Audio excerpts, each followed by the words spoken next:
Oke anak-anak, bismillahirrahmanirrahim. Assalamualaikum warahmatullahi wabarakatuh.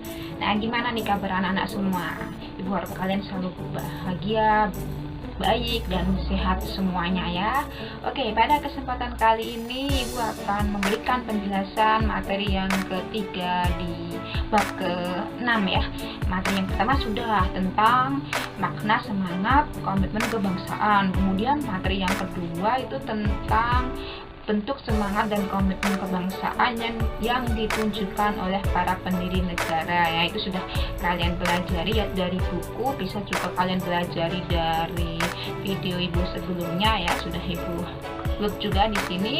Nah, sekarang materi yang ketiga di bab ke-6 ini adalah tentang Negara Kesatuan Republik Indonesia sebagai satu kesatuan atau NKRI sebagai satu kesatuan. Nah, oke, untuk memulai pembelajaran pada kali ini, nah, Ibu akan mulai dulu dari apa sih yang menjadi dasar hukum atau landasan hukum NKRI itu sebagai satu kesatuan. Nah, oke, landasan hukum Indonesia sebagai satu kesatuan itu terdapat dalam pasal 1 ayat 1 Undang-Undang Dasar Negara Republik Indonesia tahun 1945 atau yang biasa disingkat dengan UUD 1945. Nah, dalam pasal 1 ayat 1 itu dijelaskan bahwa Indonesia adalah negara kesatuan yang berbentuk republik. Kemudian bentuk negara republik dengan susunan kesatuan itu dipertegas lagi dalam pasal 37 ayat 5 UUD 1945 yang menyatakan bahwa khusus mengenai bentuk negara kesatuan Republik Indonesia tidak dapat dilakukan perubahan.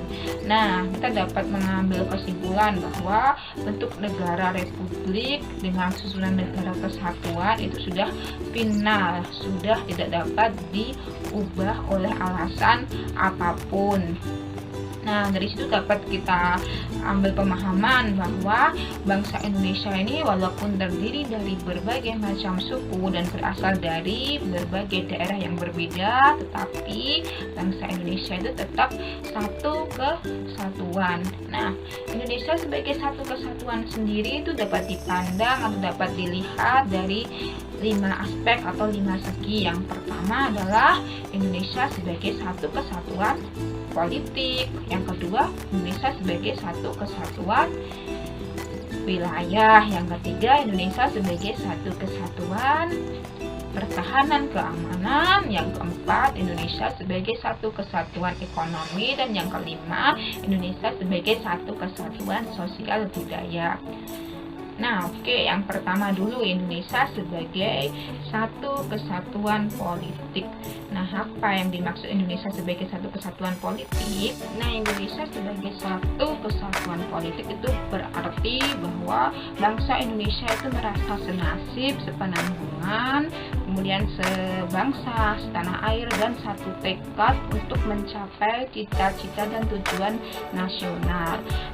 Nah, dalam mencapai cita-cita dan tujuan nasional itu dibutuhkan suatu dasar atau acuan yang nantinya akan menjadi landasan atau pedoman untuk baik itu untuk pemerintah maupun untuk warga negara dalam melakukan setiap tindakan atau kegiatan.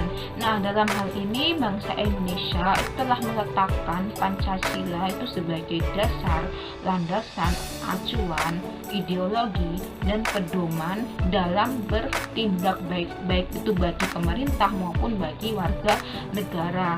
Nah, sebagai contoh nih bagi pemerintah itu kalau dalam mengambil keputusan atau mengambil kebijakan itu harus berdasarkan, harus mengacu pada nilai-nilai Pancasila.